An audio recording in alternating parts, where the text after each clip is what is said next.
السلام علیکم ورحمۃ اللہ وبرکاتہ۔ امید کرتا ہوں کہ آپ لوگ سب خیر و عافیت سے ہوں گے۔ میں انشاءاللہ اس کے اندر یہ بتانے آیا ہوں کہ ہمارے یہاں لڑکیوں کی رشتوں میں رکاوٹ کی سب سے بڑی وجہ کیا ہے، سب سے بڑی وجہ کیا ہے۔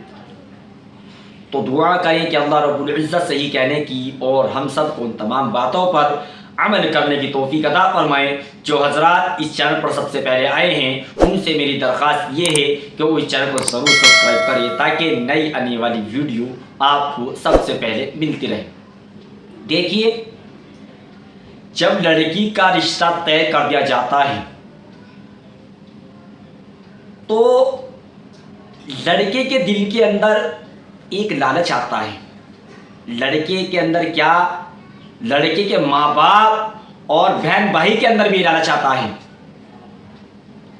کہ ہمیں جہیز اتنا لینا ہے۔ سب کی بات نہیں کر رہا ہوں میں، بہت ساری جگہ ہوتا ہے ایسا کہ باقاعدہ لڑکی کے باپ کو بار بار ٹارچر کرنا پڑتا ہے لڑکوں والوں کو کہ ہمیں جہیز میں یہ والی کار چاہیے، ہمیں جہیز کے اندر یہ والی گاڑی چاہیے، ہمیں جہیز کے اندر یہ والا بیڈ چاہیے، ساری تمام تر چیزیں مانگ کے لی جاتی ہیں۔ تو پھر آپ مجھے ایک بات بتاؤ، لڑکوں والوں سے بات کرنا چاہتا ہوں میں کہ پھر ایک فقیر کے اندر اور عام لڑکوں کے اندر کیا ہی فرق رہ گیا۔ لڑکی والے کچھ اپنی خوشی سے دے دے وہ الگ بات ہے، وہ تو اپنی لڑکی کو دے رہے ہیں، لیکن لڑکے کو مانگنے کی اجازت نہیں ہے۔ پھر آپ بتائیے مجھے کہ ایک فقیر کے اندر پھر ہم عام آدمی کے اندر کیا فرق رہ گیا ہے کہ آپ سے بہتر تو پھر وہ فقیر ہے کہ جو لوگوں سے انٹرنیشنل فقیر نہیں بن رہا ہو، وہ لوگوں سے 2-4 روپئے مانگ کر اپنا گھر چلا رہا ہے، لیکن ہم انٹرنیشنل فقیر بن جاتے ہیں۔ تو خدا کے واسطے اس رسم کو ختم کر دینی چاہیے کہ جب لڑکی کا رشتہ طے کر دیا جاتا ہے تو ان کو ٹارچر نہ کیا کرو آپ لوگ۔ پتہ نہیں کتنے کیس ایسے آتے ہیں کہ لڑکی کا باپ مجبور ہو کر اپنا گھر بار بیچتا ہے، قرض لیتا ہے، پوری زندگی کی محنت کی کمائی وہ لڑکیوں کی شادیوں میں خرچ کر دیتا ہے۔ یہ کہاں کا دستور ہے میرے بھائیوں کہ جس کہ باپ نے اپنے دل کا ٹکڑا آپ کو تھما دیا، اپنی بیٹی کا ہاتھ آپ کے ہاتھ میں تھما دیا، تو میرے بھائیوں آپ کو تو دنیا کی ساری نعمت اللہ نے عطا فرما دی، کہ میرے بھائیوں جہیز کی کیا ضرورت ہے۔ اور بہت سارے حضرات تو کچھ کہتے تو نہیں ہیں، لیکن جس وقت شادی ہو جاتی ہے تو لڑکی کو طعنہ دے دے کر اسے ایسا بیمار کر دیتے ہیں کہ لڑکی نہ تو ادھر کی رہتی ہے نہ وہ ادھر کی رہتی ہے۔ تو اسی لیے میرے بھائیوں، جس نے اپنی بیٹی دے دی اس سے سچے دل سے محبت کرو، اسے عزت دو۔ جب آپ اس کو عزت دو گے وہ آپ کو عزت دے گی، کیونکہ اللہ کے رسول صلی اللہ علیہ وسلم سے یہ ثابت نہیں ہے کہ جہیز کا لین دین کیا جائے۔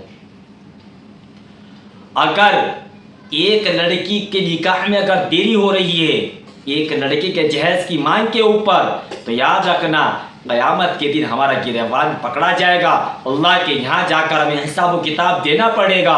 اللہ پوچھے گا ہم سے کہ بتا تیرے پاس کیا کمی تھی۔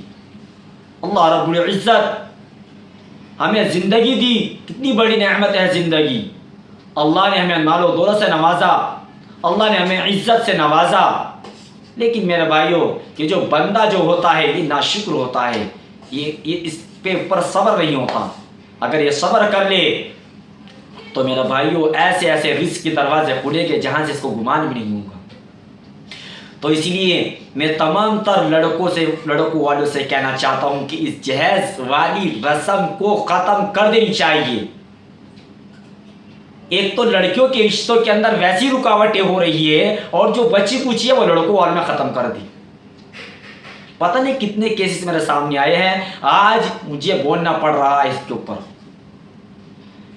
ہم نے ایسے ایسے رشتے ٹوٹتے ہوئے دیکھے ہیں کہ جہاں شادی کے 1-1.5 مہینہ رہ گیا ہے، لڑکی کے باپ نے ہال بھی بک کر لیا، لڑکی کے باپ نے سارا سامان، ساری چیزیں، سب کچھ طے کر لیا، دعوتیں کر دی، لیکن لڑکے والوں کو شرم نہیں آتی کہ 4 دن پہلے، 1 ہفتے پہلے کار کی ڈیمانڈ رکھتے ہیں، گاڑی کی ڈیمانڈ رکھتے ہیں، اور پھر بیچارے کو مجبوراً وہ رشتہ توڑنا پڑتا ہے۔ تو میرے بھائیوں، اگر اس لڑکی کے دل سے ایک آہا نکل گئی، اگر مصلی پر بیٹھ کر اس نے اللہ کے سامنے آپ کی شکایت کر دی، دنیا والوں کے سامنے نہیں، رات کو تنہائیوں میں اٹھ کر اگر وہ لڑکی اگر مصلی پر بیٹھ کر اللہ کے سامنے آپ کا نام لے کر شکایت کرے گی، تو میرے بھائیوں، اللہ بہت بڑا غفور رحیم ہے، بہت بڑا انصاف کرنے والا ہے وہ۔ پھر اس کی جب پکڑ آتی ہے، قرآن کریم کہتا ہے ان بطش ربک لشدید، اللہ کی پکڑ بڑی سخت پکڑ ہے میرے بھائیوں۔ تو اسی لیے یہ مت سوچو کہ میں نے ایک کار مانگ کر، میں نے اچھا بیڈ مانگ کر میں ایک بہت بڑا آدمی بن جاؤں گا۔ بہت بڑا آدمی نہیں، آپ ایک ذلیل ہوں گے، آپ رسوا ہوں گے اس بنا پر کہ اگر لڑکی نے آپ کی شکایت اللہ سے کر دی۔ تو ڈرو ایسے وقت سے۔ تو جہاں بھی لڑکی سے نکاح کا پیغام بھیجو، فوراً کیا تو مجھے کچھ نہیں چاہیے، مجھے تو صرف اور صرف لڑکی چاہیے، نکاح کرو اور سیدھا لے کر گھر پر آؤ۔ آج ہم نے نکاح کا جو سارا خرچ ہے وہ لڑکی والوں پر تھوپ دیا ہے، حالانکہ نکاح کا سارا خرچ یہ لڑکے کی ذمہ داری بنتی ہے۔ تو امید ہے کہ آپ کو یہ تمام تر باتیں سمجھ میں آ گئی ہوں گی۔ تو اللہ رب العزت ہم سب کو دین کی صحیح سمجھ عطا فرمائے۔ تو یہ ایک پیغام تھا، امت کے لیے پیغام تھا یہ، کیونکہ آج کے معاشرے کے اندر یہ جہیز کی لین دین بہت چل گیا ہے۔ تو اللہ رب العزت ہم سب کی حفاظت فرمائے اس رسم سے۔ تو ملتے ہیں نیکسٹ ویڈیو، صاحب تک کیا مجھے اجازت دیں۔ السلام علیکم ورحمۃ اللہ وبرکاتہ۔